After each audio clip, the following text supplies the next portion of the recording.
All right, thank you for the feedback, everybody. We're going to go ahead and get started. So first off, I'd like to thank you for logging into our webinar this morning. Really excited about this one. We talk a lot, and me specifically, to clients and people at conferences about analytics. And in the past year, there have been a lot of questions that just keep coming up. So I'm really glad that you're here and that we're going to be able to talk about some of these most common questions. I'm Ed Reese. I'm the Director of Analytics and Optimization at GE Commerce. And we talk to all sorts of companies. And these are retail companies, they're financial institutions, healthcare, universities, and a lot of the same questions keep coming up. So I'm hoping that this is going to be a good way to start the dialogue going and give you some tools to start really making some actionable insights from the data and your website analytics.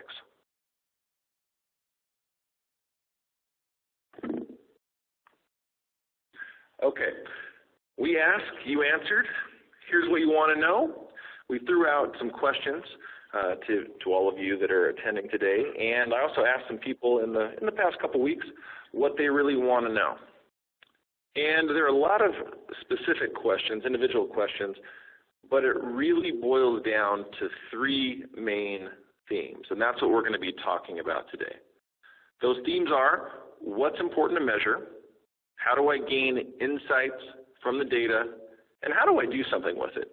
And really, that's what it all comes down to. You can have all this data, but if you don't do anything with it, if you don't improve your situation from a website perspective, from a campaign perspective, from a usability standpoint, really they're just reports. So let's take all this data, all this awesome data, and do something with it.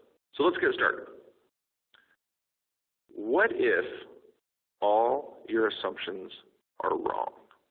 Okay, let's think about that for a second. What are you asked to do as marketers? You're asked how many visitors come to the website. You're asked what the bounce rate is. You're asked how many pages per visit you have. Why? Is it good or is it bad? What if everything you've thought is wrong? What if there really is no spoon? Okay. Now, let's talk about a couple of pop culture references. So this is The Rock, Dwayne Johnson. Okay, pretty fit guy. Well, if we were to trust body mass index, or BMI, he would be morbidly obese. He's 6'4" and 265 pounds. That gives him a BMI of 31.6, or morbidly obese. Now, I'm no healthcare professional, but I'm going to go out of my way and say that The Rock is not fat, and I certainly wouldn't tell him that if I met him in person. Tom Brady infamously has the slowest recorded 40-yard dash time in NFL history. In the NFL Combine, he ran 5.28 seconds, the slowest quarterback ever recorded. I'd say this really isn't an important metric. I think he's done pretty okay in the NFL, except for last night, of course. Go Hawks. All right. But he's done pretty well, and it really doesn't matter if he can run fast. He can throw the ball and execute well. Not an important metric. So what do we look at? Now, we have all this jarbled stuff. What if we put it all together, right? What if we took all these things that you're asked to measure and we made sense of it? Let's talk about a few of these. Average session duration or average time on site. Is that really important? How long does somebody need to be on your website? We're asked this all the time. Is it 10 minutes? Is it 20 minutes? Well, in most cases, we really don't know. And we don't know because we don't know if somebody's on your site for 20 minutes because they're having an amazing experience or because they're lost. We just don't know. Bounce rate, well, that seems more logical. Well, what if somebody reads an excellent blog post, knows your brand, and is motivated to drive to your store and make a purchase? That could have been reading a blog post, bouncing, and getting in their car and driving to your location to make a purchase. Okay, pages per visit. I have clients all the time that want to know what is the right number of pages per visit. Well, how do we know? We don't know if they're lost, engaged, or both, right? So let's go down to some that start to make sense.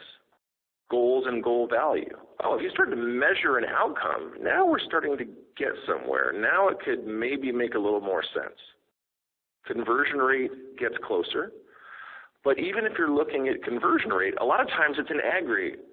You're looking at the whole thing, and conversion rate really doesn't make a whole lot of sense.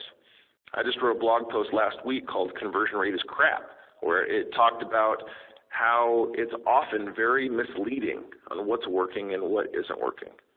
Where I'd love to see people go is to the LCV, or lifetime client value.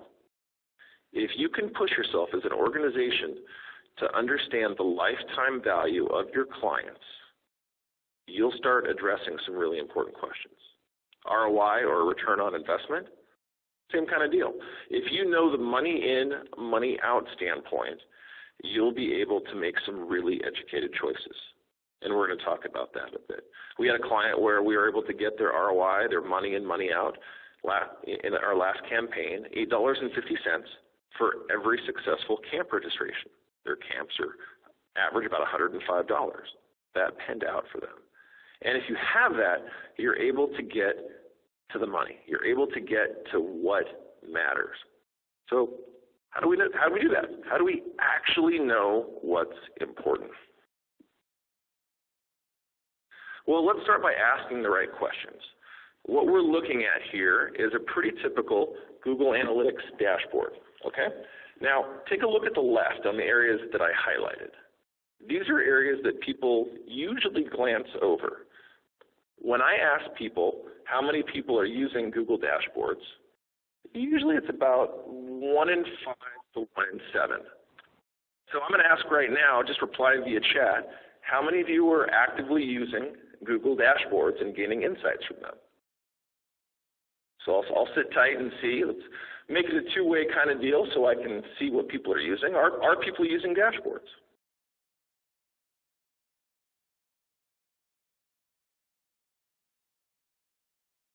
Okay, some yes, a couple no, a couple more are trying to use them but don't really know. Okay, we're going to get into more specifics there. From an audience standpoint, who is coming to your website? So this is really one of the areas where you can really dive in and see what's happening. You can see if they're coming from a mobile device, from a desktop or a tablet. You can see their age and sex. You can get real demographic information and really understand who is coming to your website and what they're getting. Okay? Let's jump down to acquisition. This is what people, in my opinion, overuse. They're looking at how many people they're getting from search and from their campaigns and from direct traffic. I would say in this section, this is where 95% of people focus because they want to know. That's what they're being asked currently. Okay, behavior. Google recently changed this from pages to behavior. It was about 1.5 years ago. And this is really being able to understand the impact of pages and what people do. What is their flow on the website? You know, this is where bounce rate can matter if you have a page where you're sending people to a very defined path that makes sense and they leave. You're able to detect on a very specific page what might be causing them to leave. And then from a conversion standpoint, this can either be e-commerce or goals. Quick show of hands out there, how many people are actively using goals and or e-commerce? So just, let us know so we see how many people out there are actively using goals and or e-commerce. We'll be talking a bit more about that in a second. Okay. Here is an example of dashboards.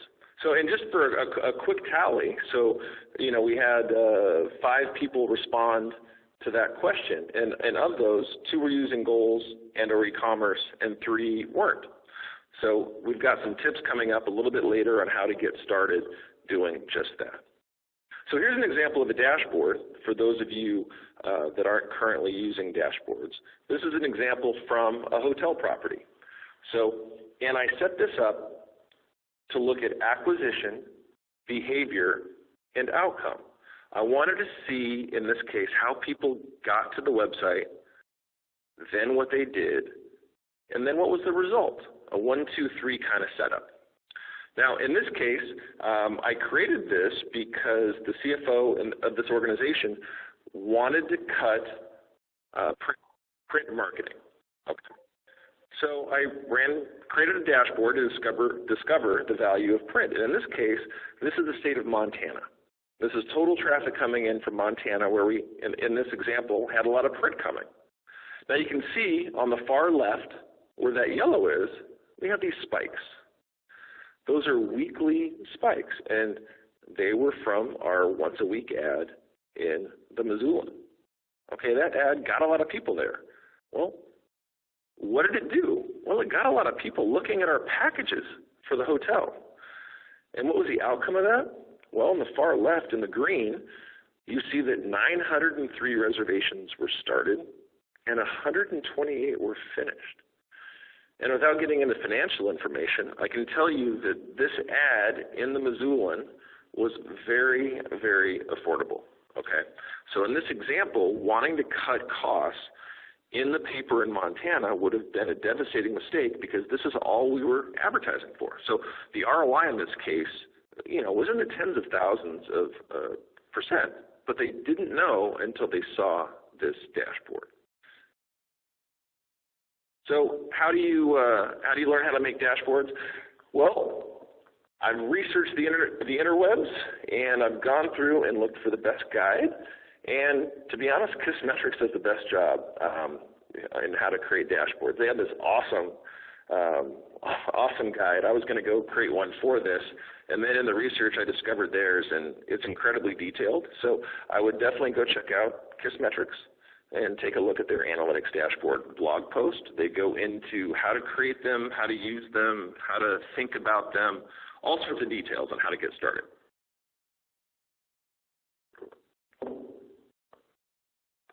Okay, how else do you find insight? So surprisingly, at least surprisingly to me, not a lot of people ask their customers.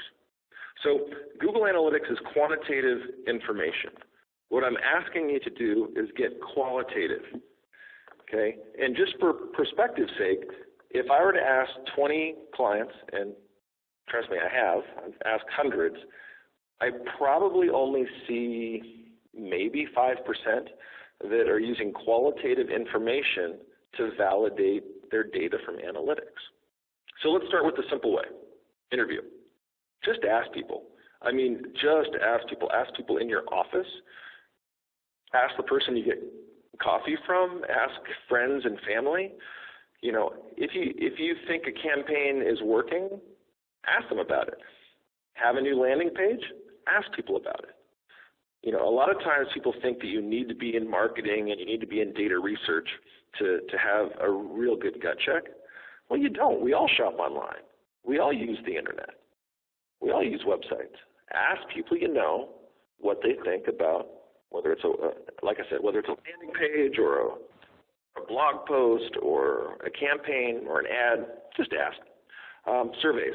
Next step, use surveys, something like SurveyMonkey. It doesn't really matter what. I really love the Kiss Insights tool. I'm kind of a fan of these guys. They have a great tool that asks a one-question survey, so you can put it on a landing page, you can put it on a home page, and then that way you're not bludgeoning people with a ton of questions. Also, a huge fan of user testing for the purpose of validating analytics results. We use usertesting.com. It's super simple, easy to set up. I think it's $49 per test. And then you could validate any questions that you might have. If you think that people are bouncing from a page, hey, get 5 people, throw out a quick and affordable user test and see if this resonates with them or not. Okay, I have a hot tub hammock. There's no possible way to transition from qualitative data collection to the fact that I have a hot tub that is also a hammock. Kind of mind-blowing, right? So I have a hot tub hammock. It's a hammock and a hot tub. The bigger question is, how in the heck do I have a hot tub hammock? How did this happen? Well, I happened to track the process, and I talked with the owner of the hot tub hammock company, which is Hydro Hammock. So here's how this happened. I was doing a Google search on a Saturday for affordable hot tub because I don't want to spend $5,000 on a hot tub. I found their ad. I went to the site. I left. It seemed kind of odd. 20 minutes later, I'm on Facebook. I was served a retargeting ad. Well, the second time I was more interested, so I went back to the website. Wow, watched the video, took part in their online chat. Well, then they chatted back, and it was a Saturday. I was impressed by this. Then they suggested I call, which I did. After 20 minutes, I gave them my credit card information and purchased my very own hot tub hammock, and the kids love it. The boys are mine. The girl is just some kid from down the street. We can't keep the kids out of it. In this photo, it's tied up between a tree and my Ford F-150. So that is the hot tub hammock. But for all purchases, for all campaigns, ask how that happened. Talk to people. Ask questions. Validate your analytics information and figure out how people bought what they bought. Why did they make those decisions? Because that's where the real magic is. Okay. Well, how will I know when I find these insights? How will I know it when I find it? Well, so let's take a look at a real world example. Okay. We work with Spec. We did a campaign for them when the iPhone 7 launched. So let's take a look at that campaign. So here it is. We did a YouTube pre-roll campaign, and we tracked it, and we were really interested in their demographics. Okay? So when we launched this campaign, it was a YouTube pre-roll ad.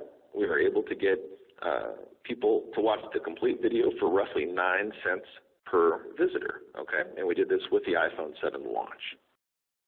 Well, what happened? What was most impactful? Well, when we segmented it out like this, by age, we saw that 65-year-olds had the highest conversion rate, followed by 55 to 64-year-olds, and then 45 to 54-year-olds. Well, then we started asking some questions. This was interesting to us because we had heard from the client that their client are 20-somethings, right? And by volume, they are. But the highest percentage of people by roughly a 2x margin were in the older demo. This was absolutely new to them. Well, what we found out was the release also timed with college students going off to school. We figured out that these were these were men in this age demographic that were buying cell phone cases for the iPhones they just purchased for their kids going off to college. Right? And it created a brand new insight for the client that they didn't have before, that marketing to men 45 and up actually made a ton of sense, particularly when sending their kids off to school. So this is a new insight that they didn't have before. This is the power of analytics right here. Okay, here's another example. So this is a different client. This isn't with Spec. This is a different client. This is a client that was concerned with conversion rate. Well, they thought that they just needed to raise their conversion rate. What they really need to do, first off, is focus on mobile. See down here, we have a 1.25% conversion rate via desktop and a 0.44 conversion rate with mobile. They don't need to necessarily increase overall conversion rate. They've got a problem with mobile. They've got a 3x delta that they could fix right now and have a very substantial lift to their sales. And wherever you're going, think of Google Analytics as a massive multi-layered spreadsheet. Okay, you can slice and dice about anything. So we're not going to go through the trenches of exactly where to click and what to do, but we're going to have a follow-up after this where we'll answer any question and kind of keep it like a forum for those of you that are on the webcast so that your questions are answered and we can help with some of the deep technical stuff. Okay, so we'll get you there. We'll help you. But this is how I want you to think. So let's talk about another example here. This is a client of ours. We're helping him out. Well, one of the big areas of confusion we saw was with organic and paid search. So those were the two channels that were leading the way. Well, when you take a look at a search for their brand, you see not one, not two, but 3 different ads for Trafalgar and the Trafalgar brand. When we looked at the organic search results, we saw 17 misspellings or variations of the brand Trafalgar, right? So it gave kind of a false positive signal that organic and paid search was working really, really well when it might not have been. People didn't really know to go to Trafalgar.com. And when we asked the client, again, that goes back to the qualitative, we asked the client directly, what's causing this? Are you truly killing it at paid and organic, or is something else driving it? Well, they let us know they had 3 or 4 really strong partners that were actively recommending Trafalgar. Well, when people weren't going to Trafalgar.com, they were Googling it. And when they Googled it, they clicked on either an organic or a paid search ad. So they could have falsely thought that paid search or organic was doing great when it was likely their partners that were recommending them. Okay, so there's an example of a false positive. So how do you do something with all this? And again, we're going to go back to more specifics. There's going to be an immediate Q&A follow-up with the In the Trenches details and a blog post to follow as well. But how do we do something? So the big thing with these with all this data and these reports are to do something. So measure what matters. Okay, I'd like all of you to get out of your head the idea that a conversion is a conversion and a lead is a lead. Okay, focus on what really matters to your business. This can be a sale. It can be a lead, but I'm going to show you an example of where high-quality leads actually matter. If you're talking about social, if you're talking about getting more people following your brand or sharing your content, who are your true influencers? How do you measure the true influencers? And when it comes down to it, what matters to your business? Okay, not anyone else's business. How do you really know what's driving the needle? Okay, here's an example. Actual customer of ours, they're a public case study of ours, Universal Funding Corporation. Here's their website prior to our work with them. Okay, fast financing for your company. Get a free rate quote now. They kind of have their mission statement on part of the homepage. Universal Funding's mission is to provide exceptional service, low rates, and the capital you need to blah, blah, blah, blah, blah, blah, blah. Again, kind of a mix between what is normally an About Us page or a mission page and the homepage. So that doesn't really tell us much, right? And the website, from an analytics standpoint, it wasn't really telling us a lot, okay? It told us that people were on, I think it was 10.6 average pages per visit, 14 minutes, per session, but it didn't really tell us much. And from a lead standpoint, this is what it looked like. It was relatively flat. Again, didn't tell us much. So we did a user test. We talked to people. We got qualitative. And then the website changed to this. Okay. A couple of distinctions here. Let's go back to the other example. Instead of fast financing for your company, we made it very, very specific. Same-day business financing, monthly lines from $25,000 to $5 million. That is very specific. If you're a large manufacturer and you need $1 million to keep things going, to place an order for materials, this is how much money you can get. You can get started and schedule an appointment. And because we asked questions, we discovered that trust was a barrier they hadn't overcome.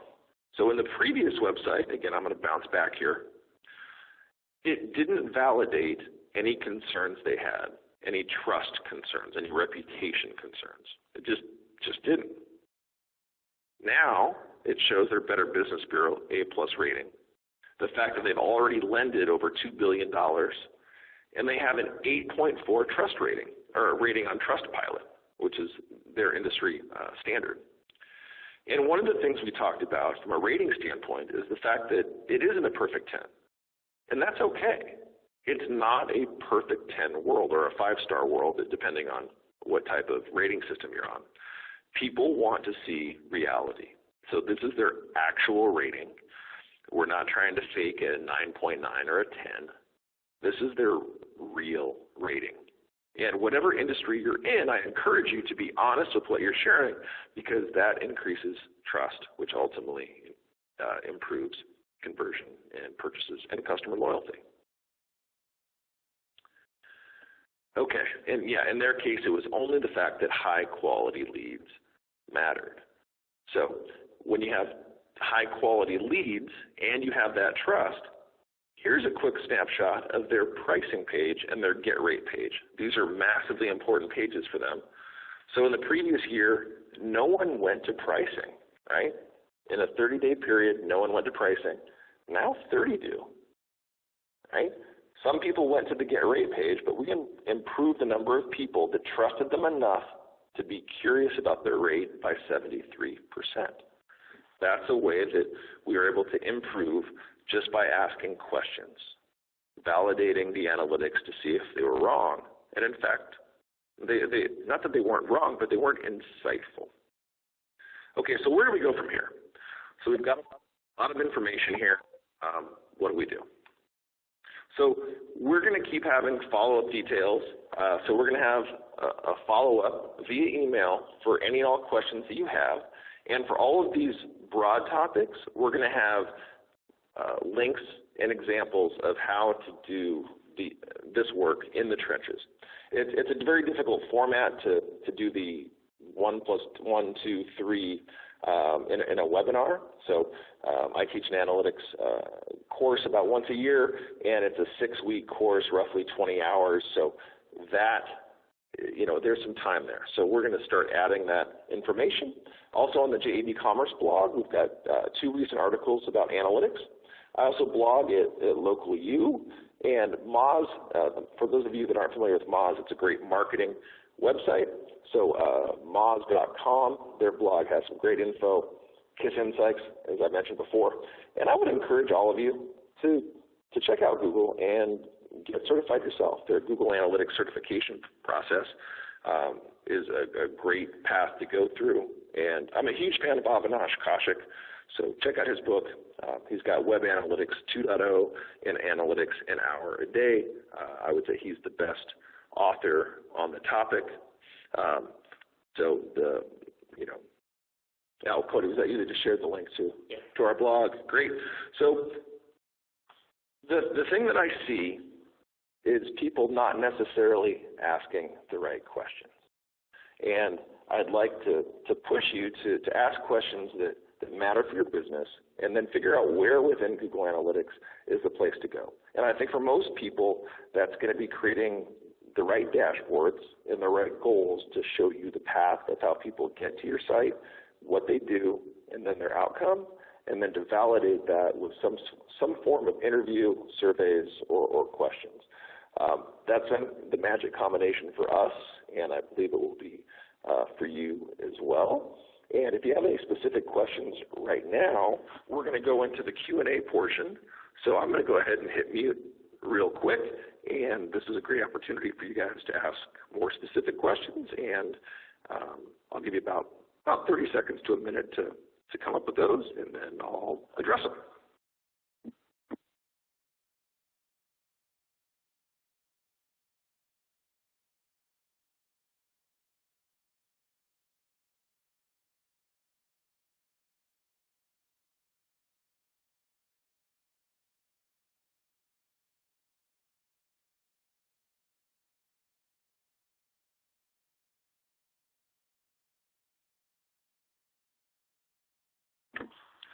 Okay, going to address the first question.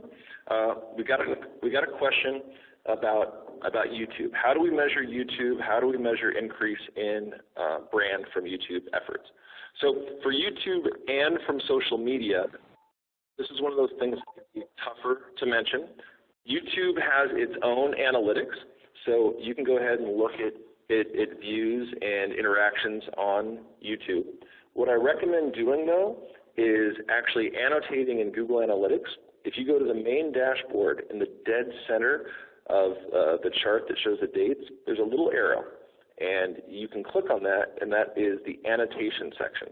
So when you launch a video on YouTube, create an annotation and say YouTube brand video launched, and see if you can track the changes.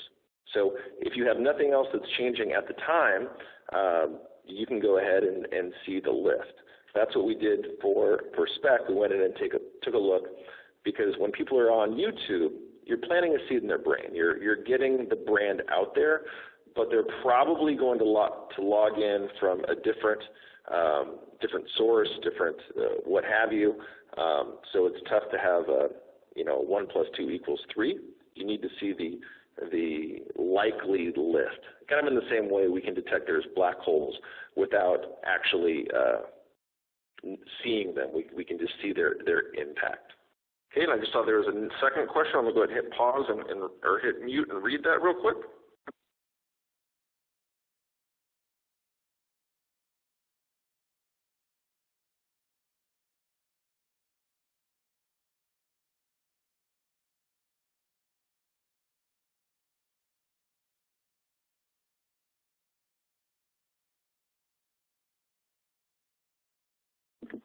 Okay, next question is about dashboards. How much time should we anticipate in setting up dashboards to show how many started the form versus how many submitted? So with dashboards, once you get in the flow, dashboards, I'd say once you get used to it, probably 20 to 30 minutes to create a dashboard. And the way that I would create is you have a landing page, and you can measure the delta between the people that land on the form page and the people that finish the form page. So what I would recommend is having it for the how they got to you, measure the sources of how they got to the page from a form visit standpoint, who got there, and then how many total people got there. Let's say that's 30 people in a month got to the form page, and then you have a separate widget in the dashboard that's how many form completions. And then you have that delta. So let's say 30 people landed there and then 5 people filled out the form. One of the easiest ways to measure that is to create a thank you following the form. A lot of times forms are multi-part, like part 1, part 2, part 3.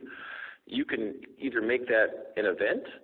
The easiest thing to do is to follow it up with a thank you form, so that once they finish the form submission process, that you have a / thank you or / something. And one of the things that's nice about a / thank you page is that you're able to give additional information. So you're able to say, hey, thank you for submitting your form. You'll be contacted within, let's say, 24 hours. Maybe you give them some additional advice if that makes sense, if there's other information that they should have. So I really like using thank you forms, both from a tracking standpoint, but then it makes it easier for other people to get what they need. Like if they need more information, you want to keep that momentum going. Okay, it looks like we got a couple more. I'm going to hit mute again and read a couple more questions.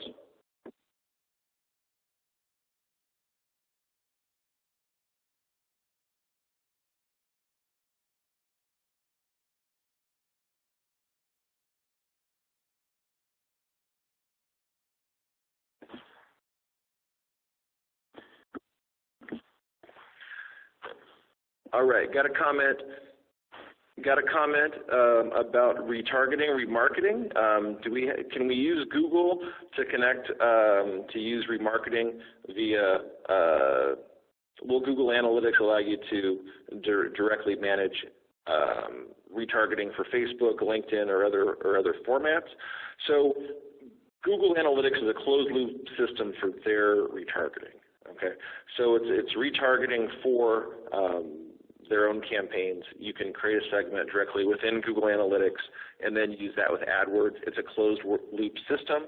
You can still track the campaigns for retargeting from LinkedIn, from Facebook, but it is within Facebook. So you do have to have a pixel from Facebook. So if somebody goes to your website, they'll get cookied, and that will cause that to happen from Facebook, but then you can track that going back to analytics. So it's not a perfect system, it's a two-part system.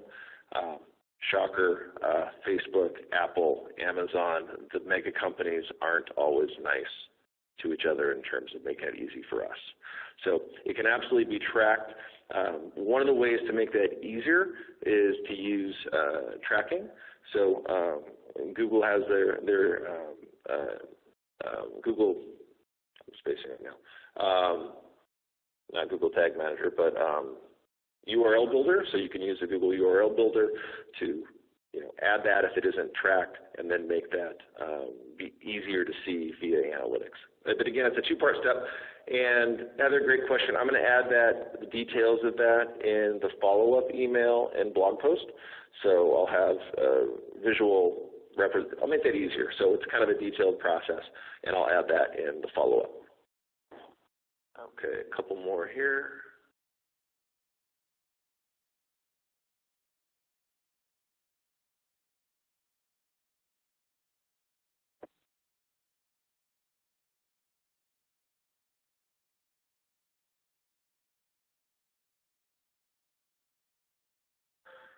Okay, got another question here. AdWords integration, how easy is that? How difficult is that? That's super straightforward.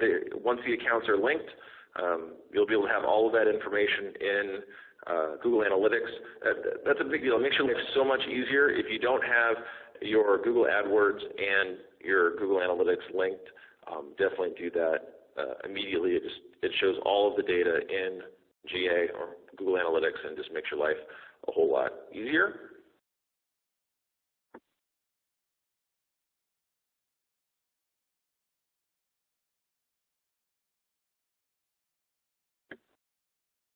Okay, one last question. I like this one. If you did one thing right now, what would you do? I'd just dive in. Just get started. Geek out on something that's fun for you. It's really hard to, a lot of people glaze over analytics and they view it like, statistics in college, whatever is hard, whether it was trig or calculus or statistics. Pick something fun. I remember I got hooked on analytics in 2003 because I was super pissed off at my marketing director because she thought that my campaign sucked compared to the blessed white paper, and I wanted to prove her wrong. So I bought our IT staff a bunch of whiskey out at the bar and asked them if they had data that could help me, and they introduced me to analytics, and I proved that my training videos were doing 3 times better than her white papers. And yeah, that was out of ego and pride, but it got me hooked. So I'd figure, what is that for you? How do you get started? What's the thing that you're going to get really excited to measure? And just go forth and conquer, and we'll do our very best to help you along the way. So thanks again to everyone that was on the webcast today, the webinar, and participated. Really appreciate all the questions.